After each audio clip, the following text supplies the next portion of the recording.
2021 was a big year for globalism.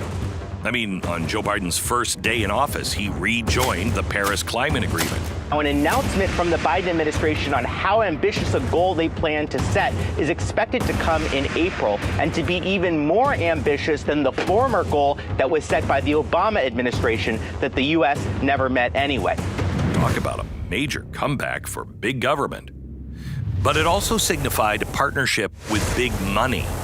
In fact, a public-private partnership to control your life was well underway the moment Joe Biden entered the White House. Bidenomics, Build Back Better, the Inflation Reduction Act, whatever you want to call it, it all had one goal, one final objective that the far left would give anything to achieve. An entire electorate too poor, too stupid, and too dependent on government to ever live freely again. 3 years later, and the pain truly began. Our economy is in shambles, yet according to Joe, if you look at the consumer confidence measures, they're way up. Look at across the board. Everybody's doing better, and they believe it. They know it. Team Biden is in the midst of one of history's most elaborate cover-ups to mislead all of us on just how bad it really is. But tonight, I'll show you the terrifying future we face if the Great Reset continues on. We are 5 days away from fundamentally transforming the United States of America. And the crowd erupted in thunderous applause. Hello, America. We have a lot to cover tonight. But I want to go back and start in 2008. Little did anyone know that was the staging point for what we now are calling 21st century fascism. This is Obama's legacy. And the ensuing 8 years, he created the base for the public-private partnership that the now Biden administration is finishing off. The Affordable Care Act brought the medical industry into a close partnership with the government. The 2009 economic stimulus package kicked off what we now see in initiatives like the Green New Deal and Build Back Better, with huge federal spending programs in partnerships in wind, solar, and other clean energy companies. The auto industry bailout bought car companies, brought them right into the government. The Dodd-Frank Act tied big finance into big government. Net neutrality attempted to tie the government closer to big tech. What we didn't know back then is that public-private partnerships, 21st century fascism, was the goal the entire time. We were sidetracked by socialism, communism, whatever the ism was. That was the framework for the fundamental transformation, and in 2021, Obama's figureheads, Joe Biden being merely one of them, began to act on it. 2021 was a historic moment for globalism, the Great Reset, and big government. But 2023 is when we begin to feel the pain. The economic numbers are now in, and I'm going to show you the truth that not only the White House, because you have to understand, this is truly a global plan. All of the Western economies are going through this. In fact, this week at the World Economic Forum, they say bigger than global climate change. Remember, that's our World War III, according to them. That is our moment. That is an existential threat that has to be dealt with quickly, except for the next year. The World Economic Forum says misinformation and disinformation trumps that, trumps inflation, trumps the economies, trumps war, including world war. Why? Well, you'll understand by the end. They have to make sure that the information I'm giving you is discredited and somehow or another doesn't get to you, so you don't know. Before I get too far into this, to better understand what's happening to our country right now, we need to first purge a few words from our discussion tonight. Words like the left, the right, communism, socialism, even capitalism are no longer words that are relevant anymore to describe what's going on. There are currently so-called right-wing political parties and organizations that are actually advocating for the policies that are in line with the left, the old left and the new left. There are capitalist countries that are pursuing and openly advocating for policies in communist and socialist countries. That includes the United States of America. Do we have anything at all in common with China? Well, not on paper, no.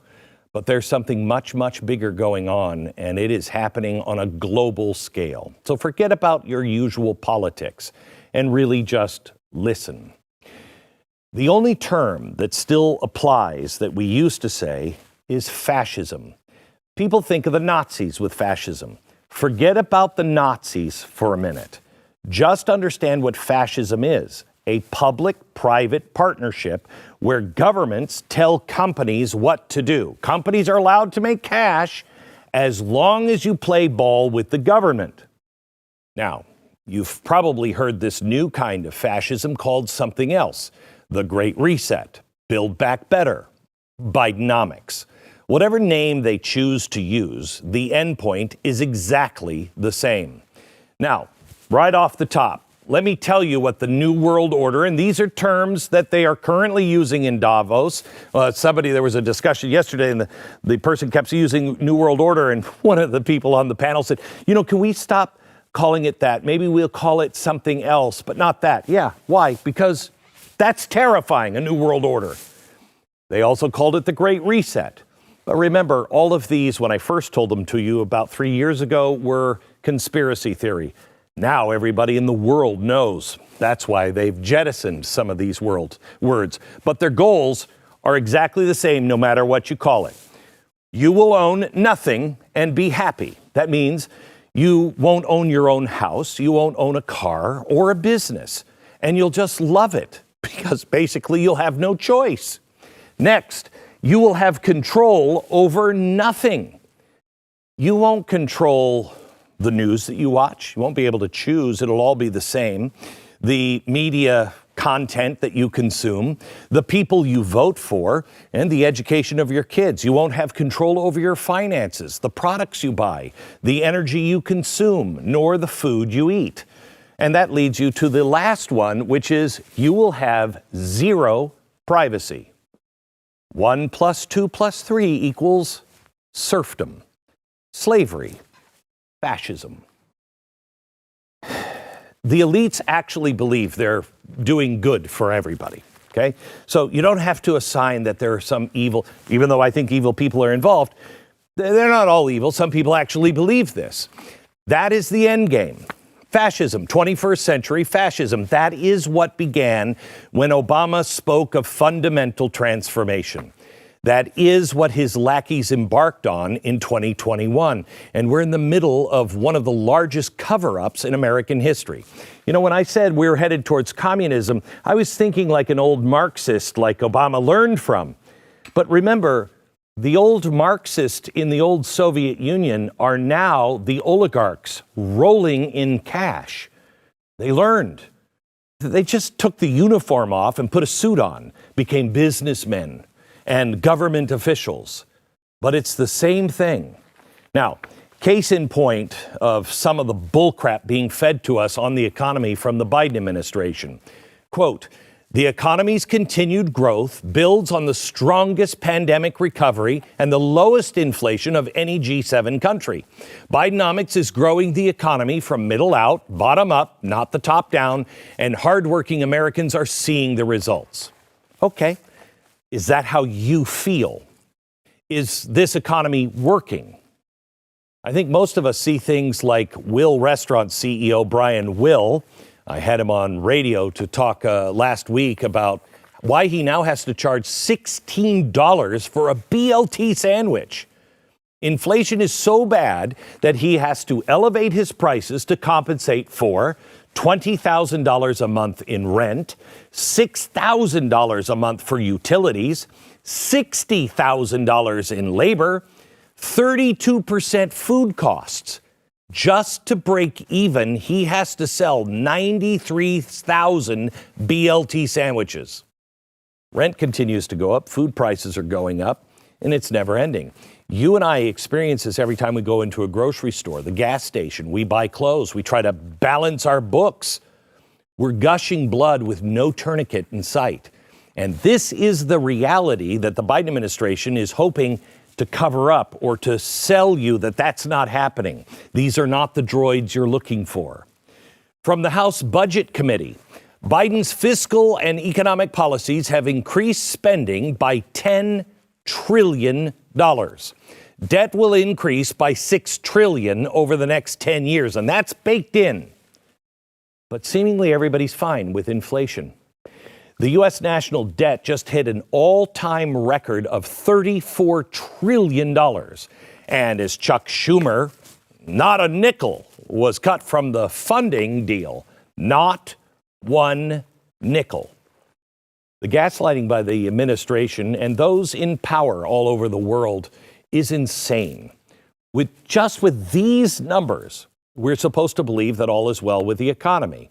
Well, they're telling you, you feel that way, but don't pay attention to your feelings. It's crazy from a crowd who tells you your feelings are all that matters.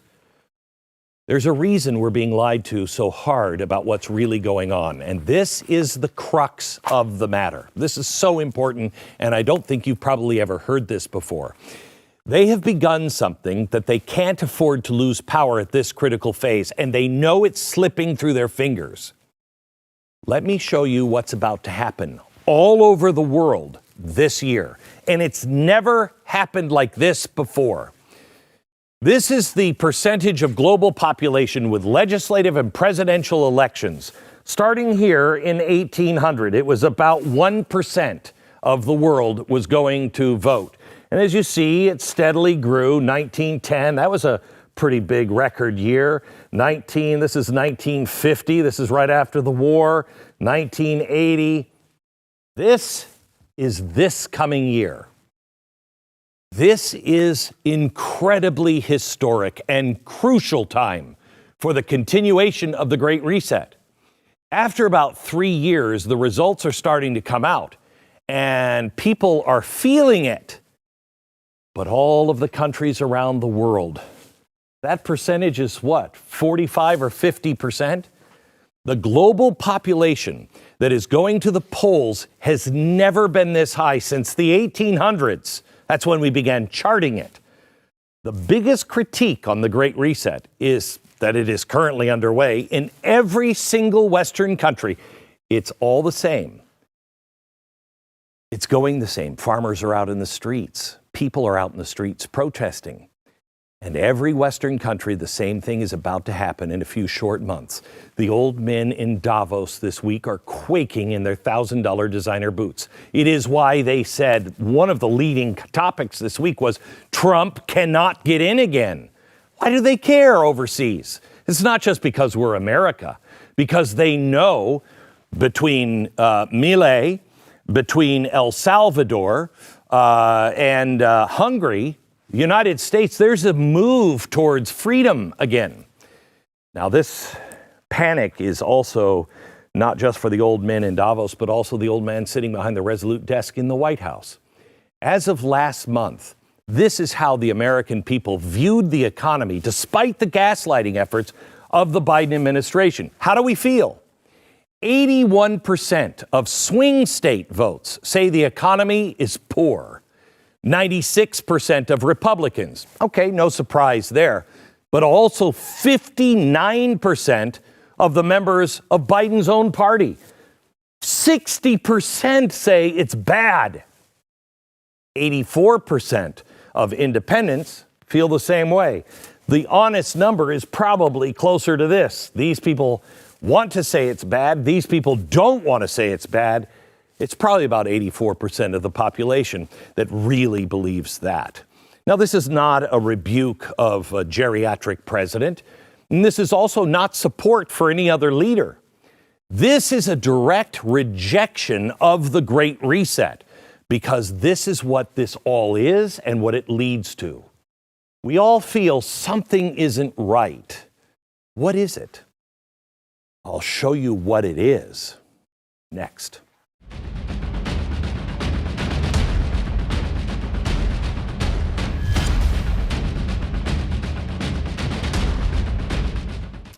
Last year, because of you, Preborn Network of Clinics saw over 58,000 babies saved. Thank you for all the people that made this possible. If that's you, thank you. Celebrate in your prayers and your thoughts. Celebrate the lives of these precious babies. When Charlotte found out she was pregnant, she was 7 weeks along. In the back of her mind, she thought abortion was the best solution. But she happened to go into a preborn clinic, and they did an ultrasound. And after seeing the baby and seeing and hearing the heartbeat of the ultrasound, she chose life. Her heart is filled with gratitude for people just like you that made it possible. An ultrasound is $28, but these clinics can't afford to have the tech there, the machinery, the training, everything else. $28 means the difference between life and death most of the time. When a mom meets her baby on an ultrasound and hears the heartbeat, it is that divine connection that doubles a baby's chance at life. So let's join together and help moms choose life, not only for the baby's sake, but for the mom's sake. Let's help them so they don't feel alone. Preborn is with the mom for 2.5 years after, providing everything that she might need. These women feel like there's no other choice and there is no one to stand with them. Let's heal that rift. Let's be the people that care about the baby and the mom. Dial pound 250, say the keyword baby. It's pound 250, keyword baby, or you can go to preborn.com/Glenn. Preborn.com/Glenn. Heading into the November election right now, there are three things the Biden administration is most worried about: jobs, inflation, and the true ramifications and cost of building the Great Reset. And actually, I kind of misstated that because they're not really concerned about these things or worried about them specifically. They are worried about you finding out about them before the polls. On Sunday, I was struck by this article in the Washington Post. The economy is improving under Biden, but many voters aren't giving him credit. The article goes on to say that recession fears have fallen. So has the unemployment rate. And the U.S. economy has grown faster than any other country since COVID. Okay, but is this how you feel? The Post, in this absolutely perfect textbook case for gaslighting, rolled out a bunch of charts to try to make their point. So I figured, well, it's only fair. Let me roll out a bunch of charts myself, and let's start with jobs, shall we? Remember, jobs were down. That's fine. More people are working than ever before. In fact, some people are working 3 and 4 or 5 jobs. The Washington Post's claim about jobs is the same thing we're hearing from Joe Biden. In fact, just last month, Joe Biden used the latest jobs report to announce he was, quote, cleaning up the economic disaster that Trump left behind. Okay, let me give you the truth. This line is the line of propaganda right here. This line, the yellow line. These are the jobs over the year that were created, the yellow line. Then the blue line is the revisions, okay? Shows the revised number is a little different. That revised number directly from the Bureau of Labor shows that what they came out with was a little wrong. 749,000 jobs they said they had created, don't even exist. Don't even exist. That chart comes from the Bureau of Labor. Okay? They are readjusting after you get the big headlines. Feel a little gaslit? I know I do. But it verifies what I feel. So, what does it tell us about the true unemployment rate? Because the government is telling us that it was around 3.7 last year. Well, the revised number, which they've been revising every single month, but you don't read about that, the numbers actually indicate that our unemployment rate is somewhere between 6.4 and 7.5. That feels a little more right. But the economy is going great. Well, actually, the economy was going great, but not for you and me.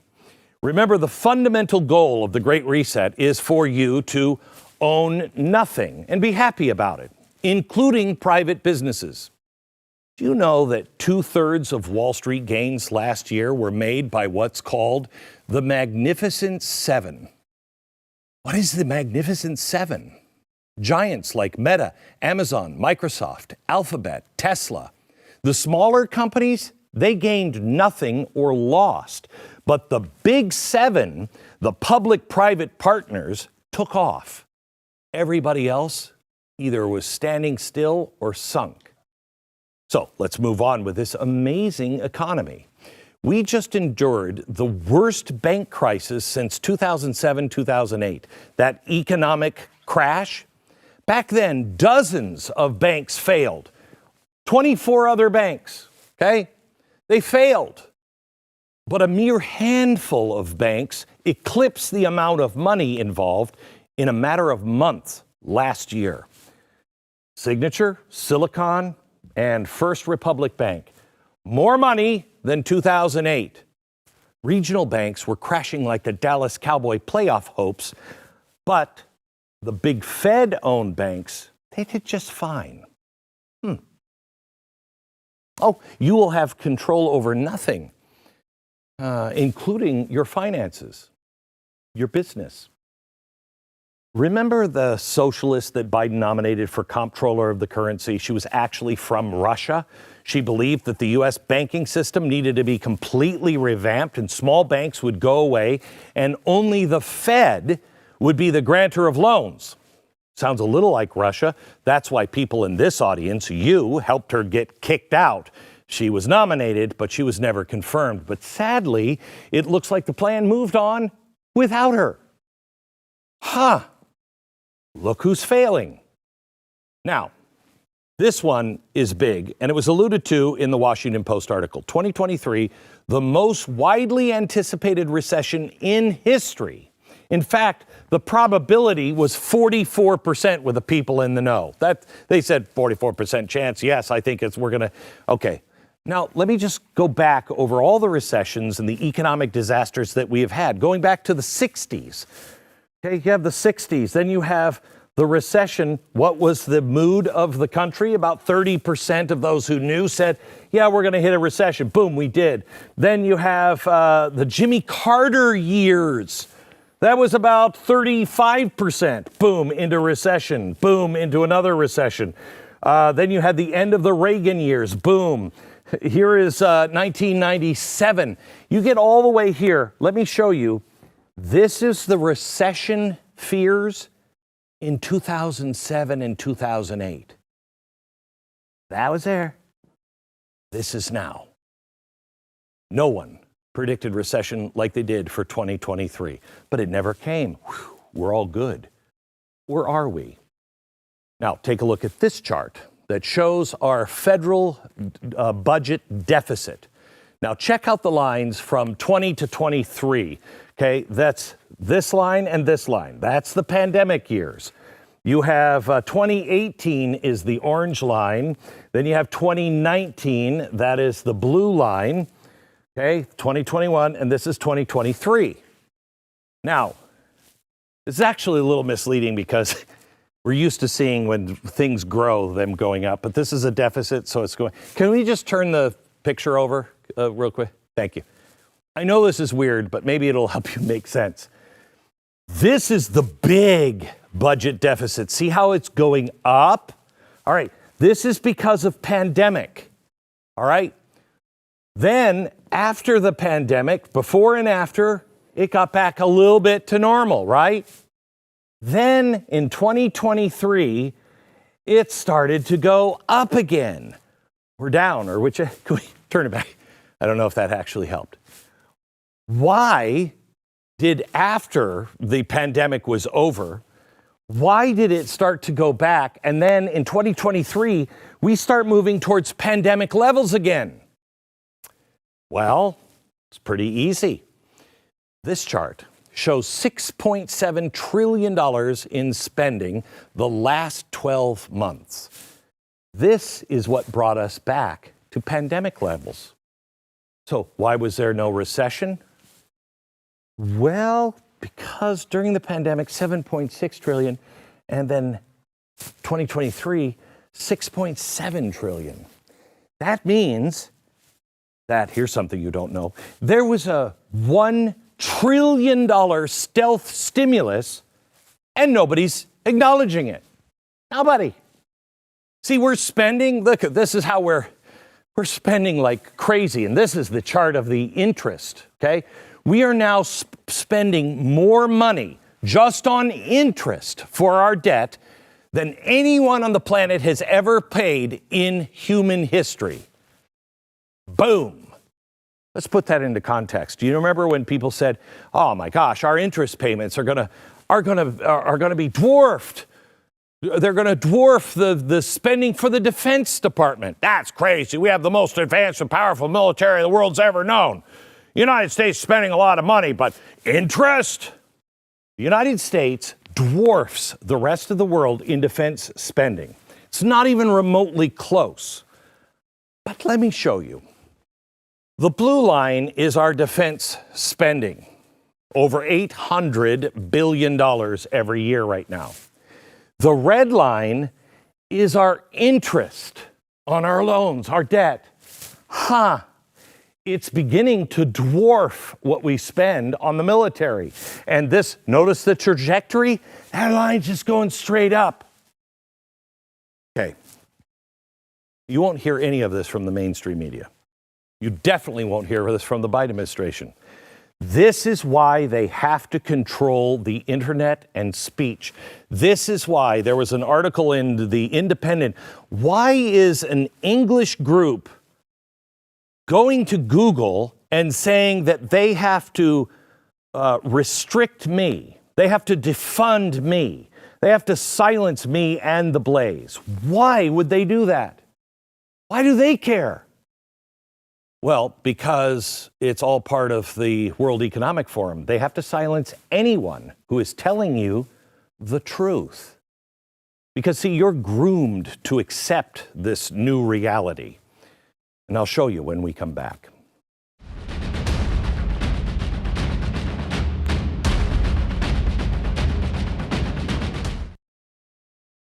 If you haven't been paying attention lately, there's a lot of news lately. Drug shortages in America have hit a new record high in December. Right now, there are 295 vital medications that are not readily available everywhere they should be in this country. Nobody's talking about a drug desert like they talked about a food desert. Now, this includes something as basic and life-saving as amoxicillin. So what happens when you or somebody you know, somebody you love, needs medications and you can't get them? What happens then? Well, this is why you need the Jace case. It is a personalized emergency kit it contains 5 essential antibiotics that treat the most commonly and deadly bacterial infections. So you have those on hand at your house. Jace is continually working to expand their medication offerings. They've even added ivermectin, if that's the kind of thing you want. But you can buy a gift card for your family or loved one so they can get a Jace case of their own and personalize it to their needs. For instance, I take high blood pressure. You'd never guess by looking at me. I take high blood pressure medication. One of my family members, or 2 of my family members, are on antidepressants. I have 2 daughters that are on anti-seizure medications. If those drugs are not around, what do I do? God forbid somebody has diabetes. What do? Empower yourself to care for yourself and not wait for somebody else to help. Go to jacemedical.com. You can get a year's supply of your critical medication at your home. Enter the promo code BECK at checkout and get a discount on your order at JASE medical.com. If you didn't happen to hear today's radio program, I urge you to at least listen to Hour 1 in its entirety. It is probably one of the more important monologues I have done in my career to date. I explained the world and the world that I am living in right now that you need to understand. Because voices like mine, anyone who will tell you these things, anyone who will disagree, are going to, it's going to be harder to find us. I hope we aren't disappeared, but it'll be harder to find us. And today, the World Economic Forum, through The Independent, kind of threw the gauntlet down and made Elon Musk the number one target. But I think I'm in their top 5 because I was the next person mentioned in the article from England. So please listen to that. And you have to become the source of credible information. So I would urge you every day to take notes, to read, to make sure you understand and not get swept up into populism, although that itself is not necessarily negative. You have to be rooted in the truth and the facts. We feel lots of things. We feel the inflation squeeze every day at the gas pump, grocery store, everywhere. But the Biden administration knows this, and the Fed knows this. Since 2002, the Federal Reserve has raised interest rates to slow inflation 11 times. When they raise interest rates, they can suck money back in, and then they're supposed to burn it, destroy it, and that would make inflation cool down. But you and I know it isn't. It isn't. There are too many dollars in circulation. Too many dollars chasing too few goods. That's the definition of inflation. Too many dollars in circulation means higher inflation. When the Fed raises interest rates, it sucks all that money back in. So after 11 rate increases, what gives? Well, the geniuses over at the National Propaganda Radio, I think that's what it stands, NPR, they are pointing the fingers at you and me. We're spending too much. It's our fault. Not Joe Biden's, not the government. They're spending money, sure, but not like you. I mean, obviously, right? So let's look back to the rule. Too many dollars in circulation equals higher inflation. Likewise, the lower the money supply, the lower the inflation. But I want to show you a chart. Now, this chart shows the spending, the money supply, and our interest rate. The money supply is the red line here, and you'll see in the blue line, it slaves itself pretty much to inflation, okay? This is showing the consumer price index versus the money supply. Since 2012, it has been fairly consistent. Dollars in circulation have been relative to the inflation rate, pretty much so. The Fed has maintained their target rate of about 2%, which means your dollar loses 2 cents every year. All right, so you've got this going on. Then what happens? If you look at the end of 2022, the Fed started sucking the money back in and raising all the rates. They sucked out more money than ever before in history. We haven't seen this money sucked in a decade. But prices, what happened to prices?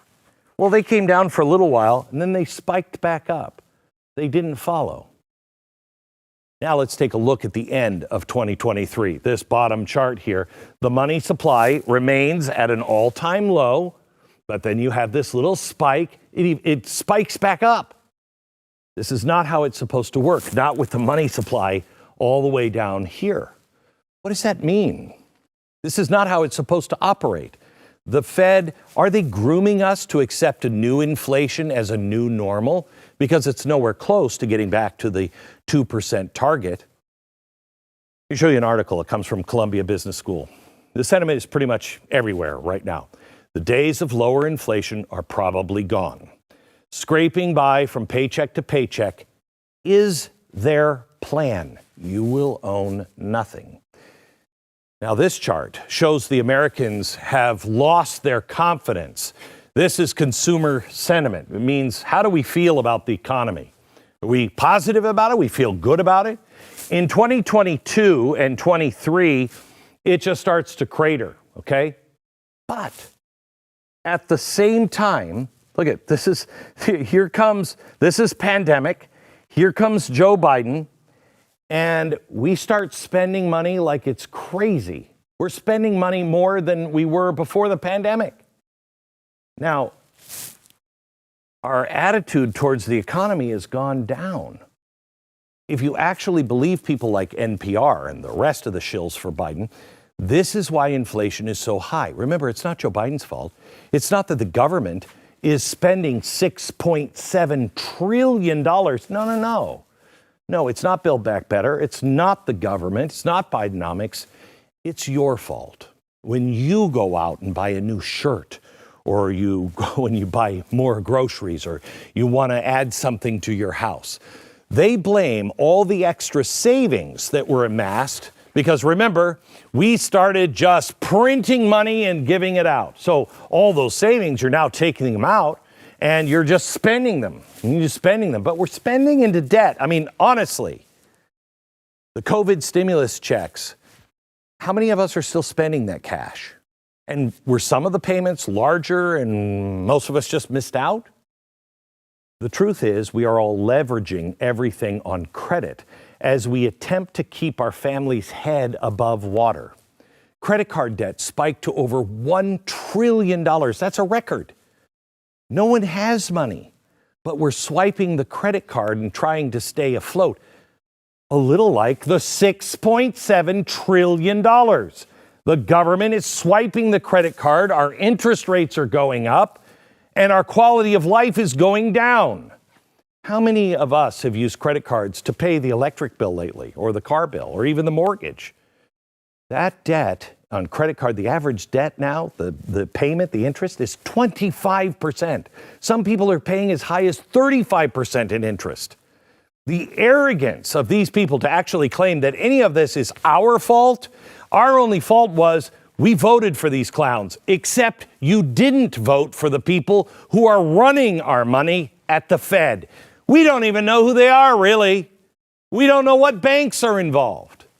Meanwhile, our government's insane spending, which people on both sides think that it should be stopped, but the government's just going. The way they're manipulating our global economy, the war on international sanctions, is completely designing the entire world. Our once allies are getting weaker, and our enemies are growing stronger and closer together. Let me show you this. This is from the proxy war. Before the proxy war that we're fighting with Russia, the vast majority of Russian oil went where? To Europe, okay? Now, only 2% is going to Europe. Look who we've just empowered. And 2% to Europe. Over 80% goes to Russia's BRICS allies, China and India, and they're trying to topple America now and the dollar. That realignment is absolutely crazy. And speaking of realignment, last year, BRICS and China, they leapfrog Japan. Look at, here's Japan. These are shares of global payments, okay? The US dollar, most things in global payments are settled in US dollars. Then comes the euro, then the British pound, then the Chinese yuan. It used to be the Japanese. They were all European and Western countries. Now the Chinese is starting to become dominant, and it's going to grow and grow and grow. Now, the dollar clearly remains dominant now at 47%. Yeah, this is going to change that. Oh, and something else that's changing, that number 47%, reverse those two numbers. It used to be 74%. Now, how long can we expect this house of cards to continue to stand as it is today when all of this information on the charts, all of these charts show us time is running out? Check this out. What is the one thing that we all learned for the pandemic? We all learned one thing, and that was, wow, we should make more stuff here. That's the lesson the world should have gotten. Globalism became too greedy, allowing hostile and irresponsible nations to produce goods that we rely on. Well, nothing has changed. In fact, it's getting worse. On the right side of the chart, you see advanced economies, okay? Advanced economies. And then that's Europe and the United States. We dominated the market for intermediate goods and final goods. These are things like cars and computers and medicine and things like that. Do you know that we don't make most of our medicine here? It's made in China, where they just did a new study where they were able to get the coronavirus to kill 100% of the humanized mice. But don't worry about that. The economy's doing great, and so is everything else. None of these products that we now are making, none of the final goods can be produced without the intermediate goods. Goods like raw materials, metals, microchips, wiring harnesses, on and on and on. China now has surpassed the entire world. Have you heard one politician, one member of the World Economic Forum, one of anybody address this issue? Why aren't we addressing this? Well, the same reason we're not addressing any of these. They're not ignorant of these facts. There's something else going on. All of these lead to one thing: the bringing down of the Western world and making us really into a second or third world country. Are they gaslighting us? Maybe because they're deep, neck deep in the fundamental transformation? I think so. So what does that look like? Well, remember, you will own nothing. You'll be happy, though. You'll own nothing. You'll have control over nothing. You'll also have no privacy. These are the ultimate goals. This is what success looks like for them. The World Economic Forum is meeting right now as I'm talking to you. Right now, they are sitting around tables in Davos thinking about that, thinking about how to stop you from learning this. The numbers from 2023 show that everything on the Great Reset agenda has been progressing aggressively. The next steps will come fast, and with global elections, including here in the U.S., coming in historic numbers this year, they know they have to move fast. There are two things that I'll be looking for in 2024, and I think you should look out for them as well. I'll show them to you next.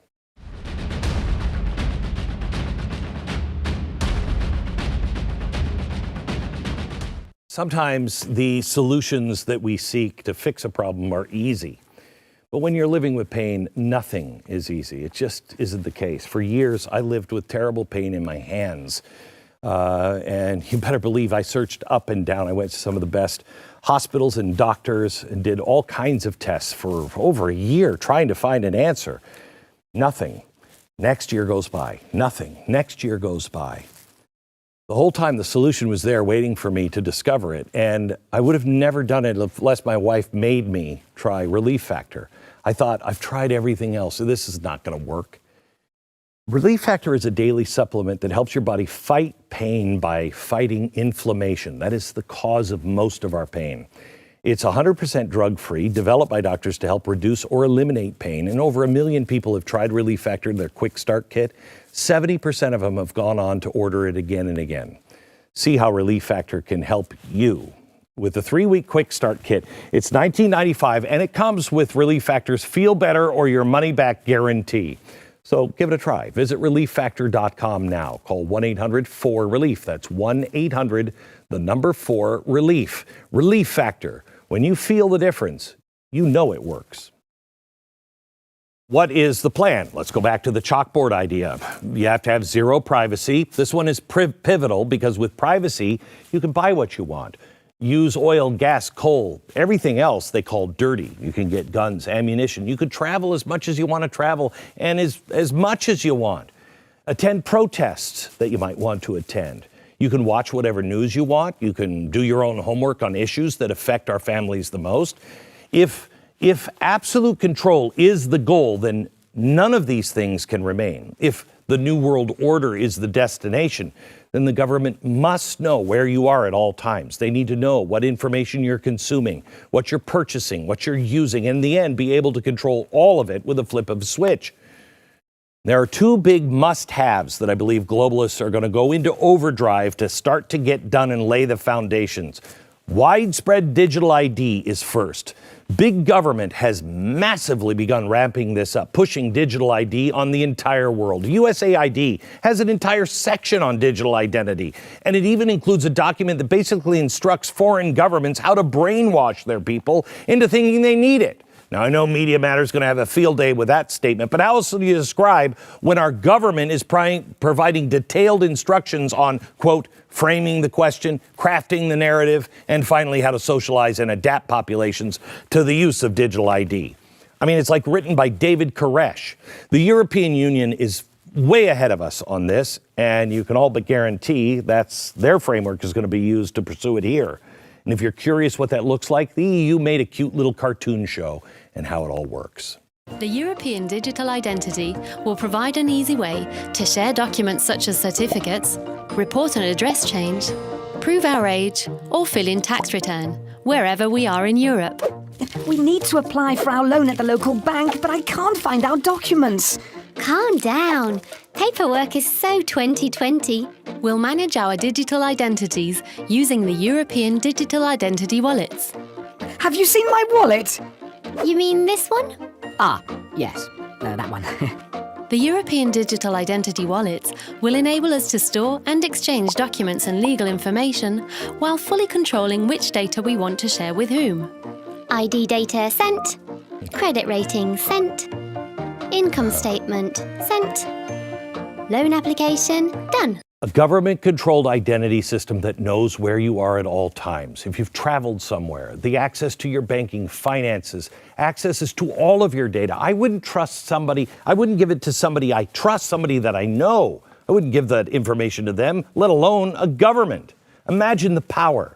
The government can cancel your passport, place restrictions on your driver's license, cancel it altogether, deny a loan, deny access to your bank, track your location, audit your taxes. And these are just the things that they're coming up with now. I think they'll get a little more creative. Of course, the globalists are producing this and they're pursuing it, which makes sense for them, but not for you. Digital identity is already being rolled out here in the United States. Most of us didn't even know we're helping it, because it's being listed as convenient. So we do it. TSA has added facial recognition to TSA pre-check. How many of us use it for the convenience? And when you compare that with what's happening in Europe, how long before this is all converted as a travel requirement? We're already there. The second thing that they need to absolutely control is this: CBDCs. Most people don't even know what that is. We're going to do a whole show on that. There's actually three things, not just one and two.